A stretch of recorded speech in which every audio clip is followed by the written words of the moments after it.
Why did Tilda bring me here?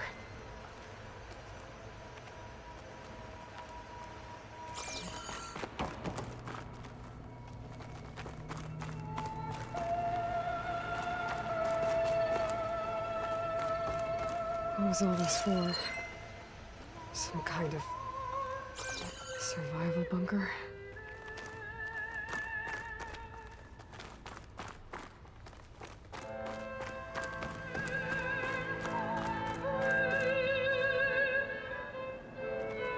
What is this? Just a few favorites from my collection. Rescued and stored here just before I went off-world. Take a look, if you like. I'm curious to hear your impressions. My friend is dead. Beta and Gaia are gone, and you want me to look at old paintings? Don't be so quick to dismiss the comfort we can find in art, or the insight we might gain.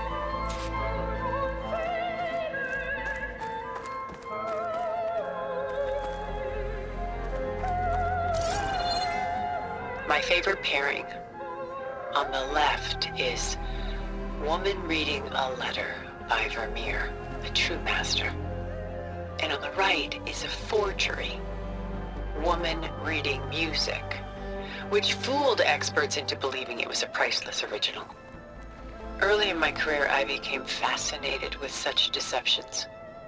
Eventually, I developed scanning software that could detect fakes with unparalleled accuracy. Is that how you made enough money to buy your way onto the Odyssey? Oh no. I made my real fortune later.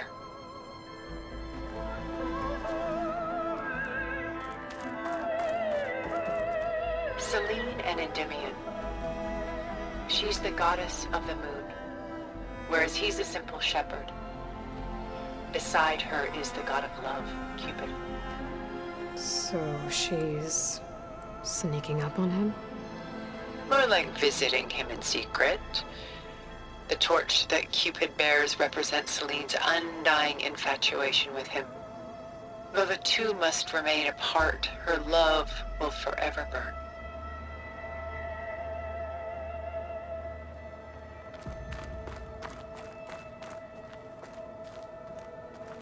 A portrait of the painter, Rembrandt's son Titus, depicted in the habit of a monk. I don't get it. Why would someone like you, with infinite resources, care about this painting of a boy in a hood? It's not the image itself, but the feeling it conveys. The face is bright and defined, but his eyes are downcast, heavy with misfortune. And the background seems to swallow all light. The painting is infused with a sense of loss. I guess I understand how the painter feels.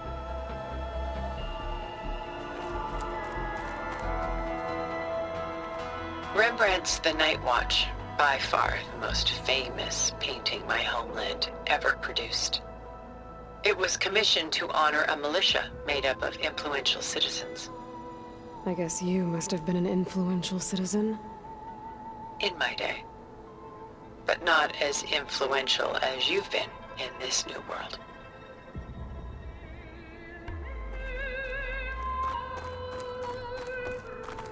The Gust, by Willem van de Velde, the most famous of his many maritime paintings. A ship crossing into the unknown. I guess you're familiar with that. Indeed, which is why I appreciate this composition in particular.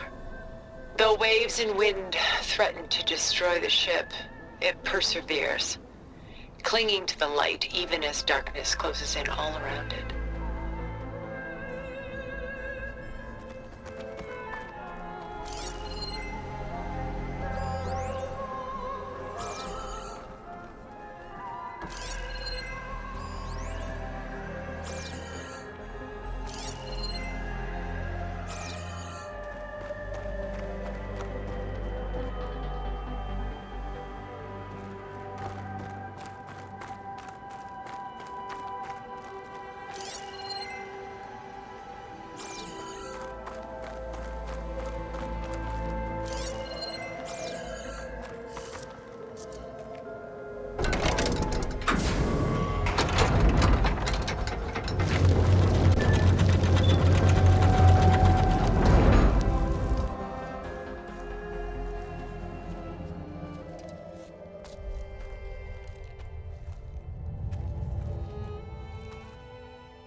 There you are.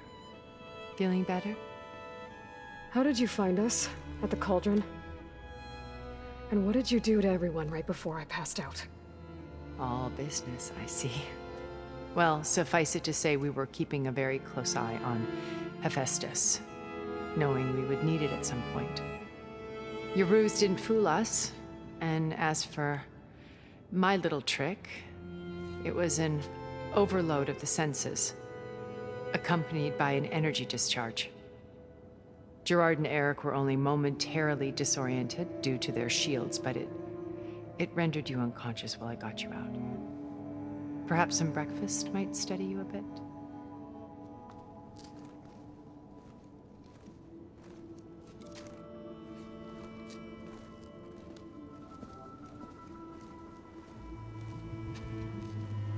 This was your house.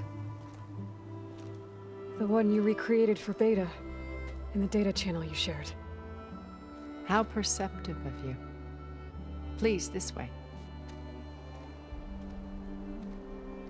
After everything your people have done, you think I'm just gonna sit down and have a chat with you? They're not my people. They never were, and especially not now. You shot off into space with them, and lived with them for 1,000 years before coming back. So what made you suddenly turn on them? Quite simply, this. My old focus. You repaired it? But that means you've seen Incredible things. What you've accomplished in 2 decades of life.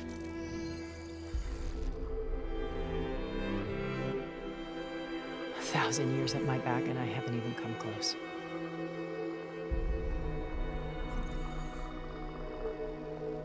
I'm sorry if I invaded your privacy, but I had to. In order to understand, to be enlightened.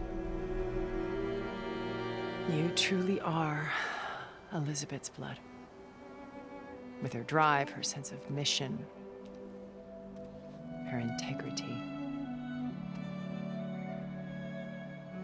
Watching all this shamed me for the company that I've kept. Having seen it, all I want is to help you. even if it means stopping your friends? Especially so. Please, sit down.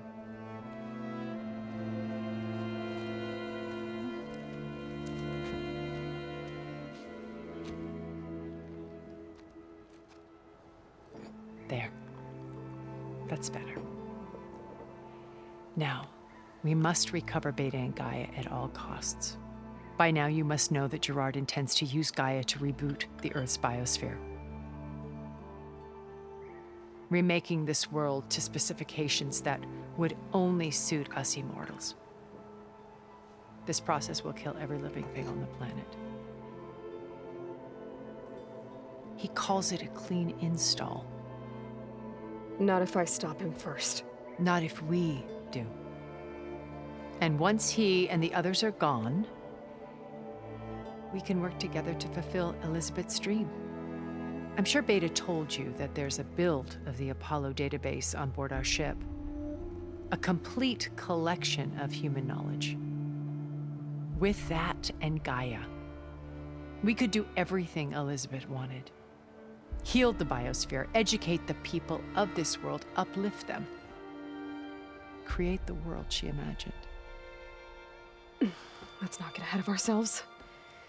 From what I've seen, your friends are invincible. I do wish you would stop calling them my friends. And they're not invincible.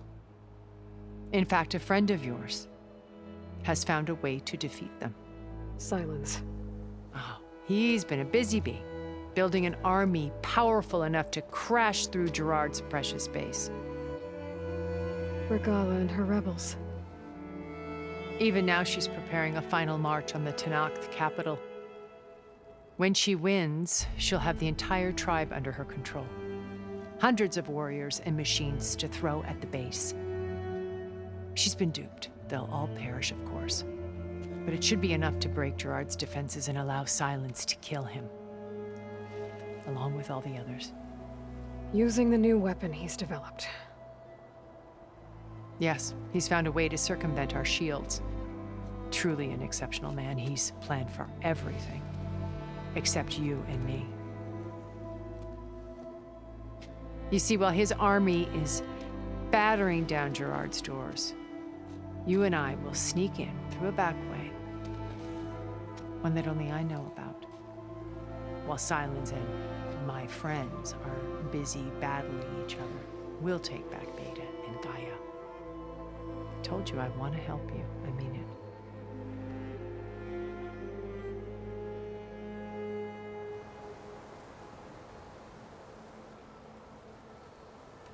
My old focus. How did you find it, let alone repair it? When we encountered you at the Hades Proving Lab, Gerard saw you as a redundancy. I knew better.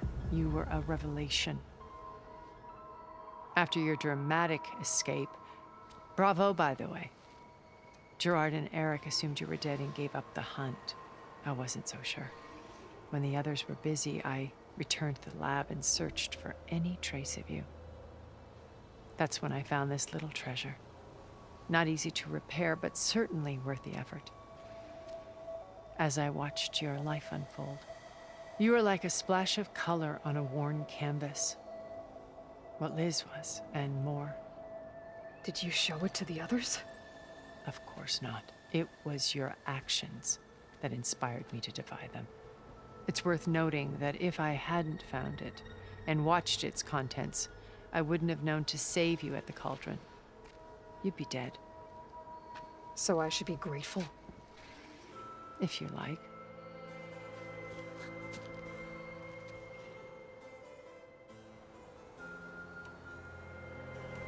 So you know all about me.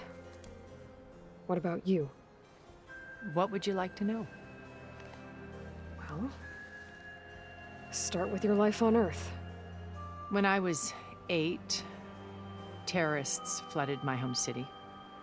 Thousands drowned, my parents included. I was one of the few who survived. My guardian sent me to boarding school. Among my peers, I was the strange girl, the orphan to be avoided. All because of circumstances beyond my control. Oh. So we're a lot alike, huh? Aren't we? You were an outcast. But you didn't let that stop you from getting what you needed. Neither did I. I climbed my way out of desolation and used my wits to build a fortune. First, from the technical analysis of art and the detection of forgeries. Profitable expertise in those days. But as it turned out, the software I developed was even more useful for counterintelligence. From there, it was only a short step to gathering extremely valuable intelligence on my own. You were a spy? More like a service one could turn to for information. I had to remain anonymous, of course, to protect my privacy.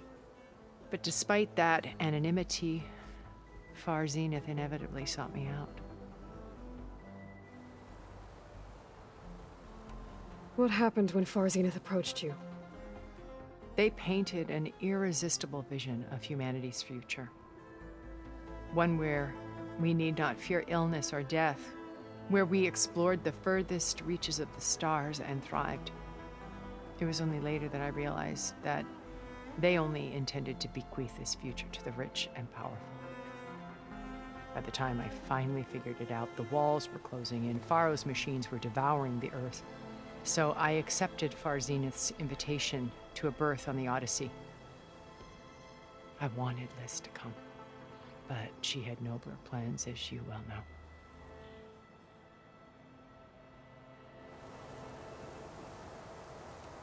So you didn't know the other Zeniths were monsters until it was too late? I knew some of them were, certainly. It wasn't until we were off-planet that I understood the true scope of their greed. I was grateful to simply be alive, but the others became obsessed with a kind of effortless immortality. They built a colony where machines serviced their every need, where any memory, or fantasy could be endlessly savored in virtual reality. It wasn't life. It was stultifying, a pampered dream state. As the decades passed, I withdrew more and more, alone yet again, but this time with eons to consider my mistakes. Now, finally, having met you, I feel like I have a second chance. To do what? Help you, of course. To fulfill Liz's dream, which isn't so different from Farzenith's original vision. A better future for humanity.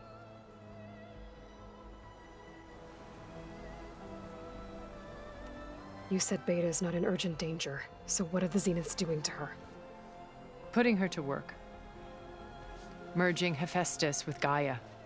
A difficult, time-consuming task, as I'm sure you know. They will compel her if need be. But her life is not in danger. She's the only one who can do it. Because you people made her to be nothing but a tool. Gerard's idea, not mine. They always viewed me with suspicion when I attempted any form of kindness towards her. That's why I created the data channel. A virtual place where we could speak in peace. So this channel you shared with Beta, none of the other Zeniths ever found out about it. Gerard believes he's the most cunning of all of us. Even after 1,000 years, he still can't imagine that I would outwit him. The channel allowed me to interact with Beta away from their mistrustful eyes. It offered us a chance to be ourselves. Until you cut off all contact. Yes, though it pained me. I was worried that our meetings would do her more harm than good. Well, she felt like you tossed her aside. I was afraid the others would find out and punish her. She may not have had the comforts of friendship anymore, but at least I ensured she was safe. I know it seems harsh, but you must believe that her well-being has always been paramount to me. Why did you make the data channel look like this place? I built this house as a shelter to weather any storm. A safe place. Not just for me, but for the art stored below. Cultural artifacts of incalculable value. Truly some of the greatest achievements of human civilization. And you wanted Beta to see them? Yes. Her upbringing was so cold and technical. I thought if she could experience Vermeer and Rembrandt, it would bring something else into her life.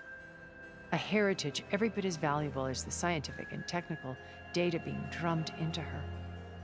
I'm sorry I had to cut off contact, but I'll never regret sharing this house with her. She needed its shelter even more than I did. Beta told me your colony was destroyed. That you came back to Earth because you had nowhere else to go. It's true. After we reached our destination, a planet in the Sirius star system, we spent decades building a new home. The physical constraints of Earth, the boundaries of mortality, gone. To think of what we could have done with it. It might have been a utopia. Instead, we stagnated, absorbed in effortless comforts and virtual realities. It took a cataclysm to finally yank us out of our stupor. What happened? A massive geological event. We knew of instabilities in the planet core, but we underestimated them. By the time the collapse was upon us, it was too late to stop it. Only a few of us made it to the ship in time. We set course for Earth, the only safe harbor left to us. Which you decided to make unsafe for anyone else. Not me. Gerard. He believes it's better to wipe the canvas clean than work around the smudges. No more primitive tribes, no more combat machines, only a blank slate to do with as he pleases. But we will stop him. All we have to do is get into that base. What exactly is your plan to sneak into the Zenith base? We will make use of a lesson I learned from an early age. Always know your exits. In this case, a place where Gerard's new construction meets the ancient foundation, a passage that only I can access. When Silence flings his army at the base, we will enter through this back door, bypassing most of the fighting. The distraction will provide us with a window in which to rescue Beta and Gaia. Once we're inside the base, where will we find Beta and Gaia? Here in the command center. By then, Gaia will have been reunited with all of its subordinate functions, including Hephaestus. What about the alpha build of Apollo on your ship? A simple matter of recovery once the others have been dealt with.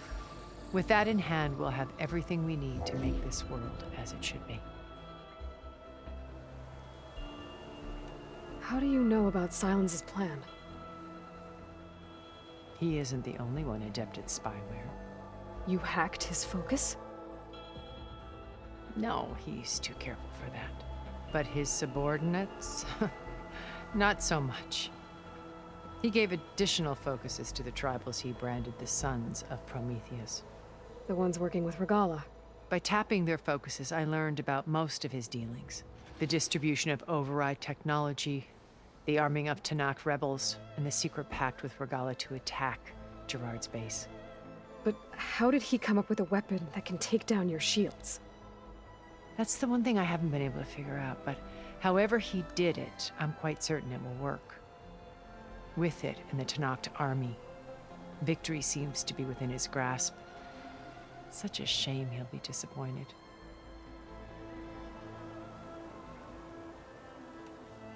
Regala's only interested in killing Hekarro and waging war on the Karja. What does she have to gain by attacking Zenith? It's the price she must pay for her war. Without the ability to override machines, her little rebellion would have languished in the desert. So she trades with the Sons of Prometheus. Machines to help her overthrow Hekarro. In exchange for an assault on the base. Pride has deluded her into thinking she can actually survive such a battle. And all without ever knowing who the Sons of Prometheus really answer to.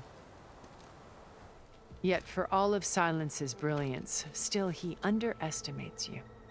That blind spot is what will allow us to take Beta and Gaia right out from under him.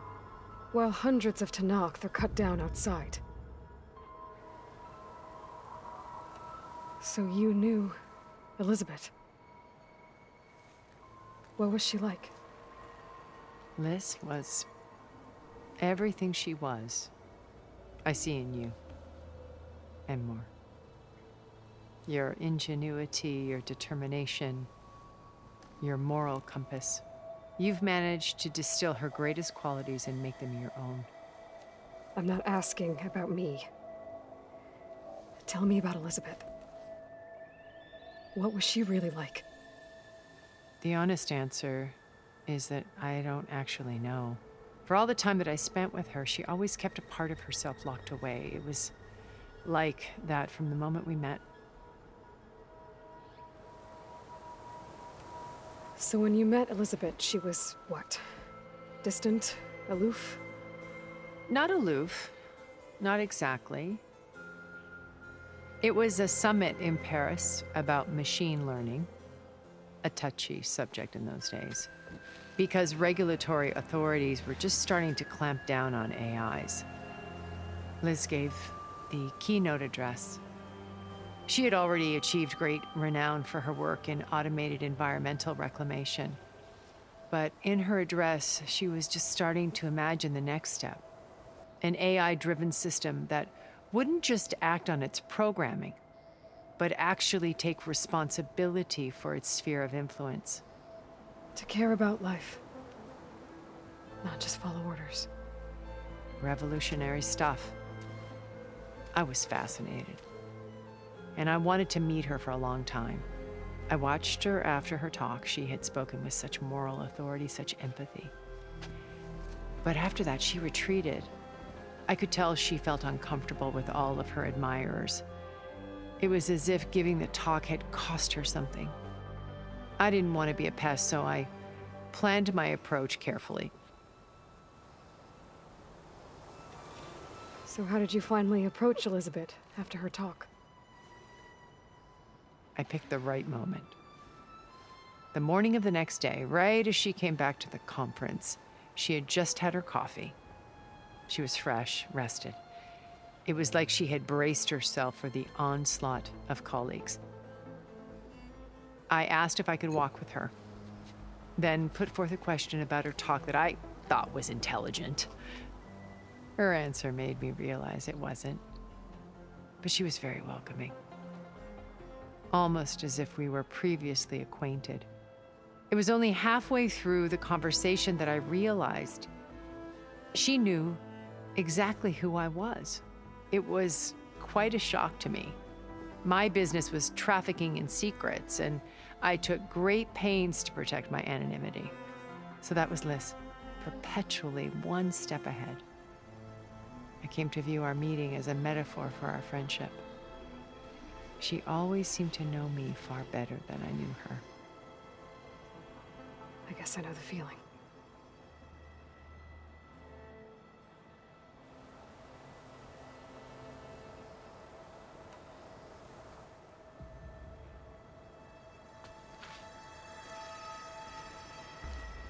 First Varl. Now Hikaru and the Tenakth. Your plan would wipe out an entire tribe. There has to be another way.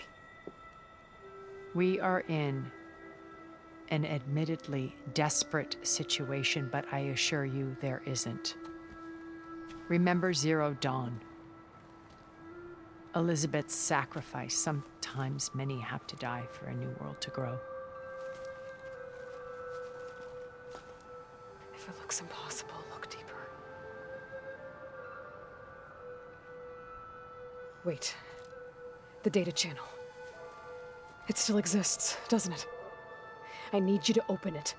Let me talk to Beta. Impossible. We might be detected. It's worth the risk. There is another way, one where the Tenakth survive. But we won't.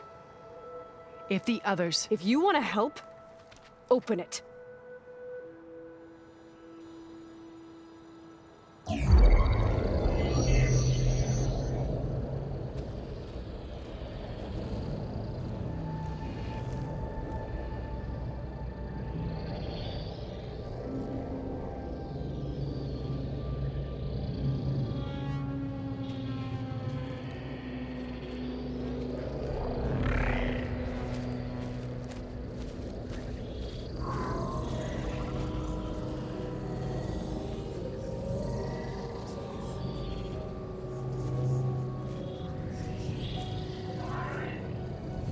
What are they doing to her? Virtual reality dissociation. The manual merge of Hephaestus will take hours upon hours of tedious micromanagement. If she resists the work, they run simulations to induce feelings of isolation and despair. Beta, can you hear me? You're alive.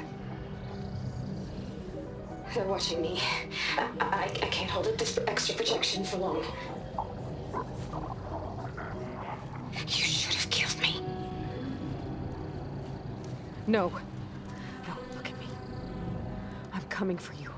I promise. Okay? I just need you to hold out a little while longer and work on the merge.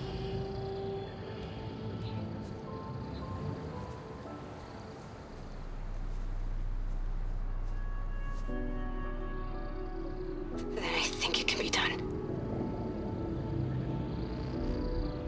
I'll contact again when it's time. Can you hold on? As long as I know you're coming for me, I can endure anything.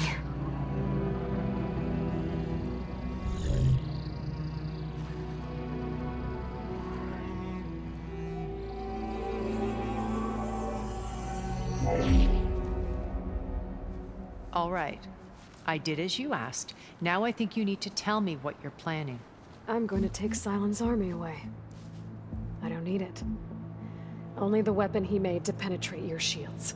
And how do you propose to get it? Ask him nicely? Without Regala and her rebels, he won't have a choice. We'll be his only option. Only option for what? What did you tell her? That is between me and my sister. Will be Sylens' only option for crashing that base. I'll tell you the rest later. But first, there are a couple of things I have to do. Oh. And what are those? Lay my friend to rest. And then I'm going to use the override that Beta gave me at Gemini to put an end to Regala's rebellion. From the air. Wait. Since you insist on doing things your way, I know of something that will truly help you make a grand entrance with the Tenakth. The ancient Horus Titans still possess electromagnetic energy cells as part of their arsenal. Drop one of those on Regala's army and they'll receive quite a surprise.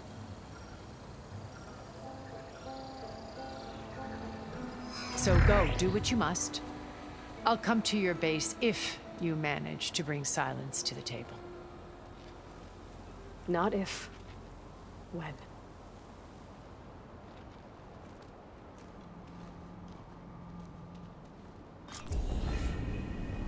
Erend, are you there? Aloy! Aloy, is that really you? Yeah, it's me. Where's everyone else? We're all... we're back at base. What happened? It might be easier to explain in person. I'll try to join you there when I can. Okay. We'll wait here for you. It's good to hear your voice, Aloy.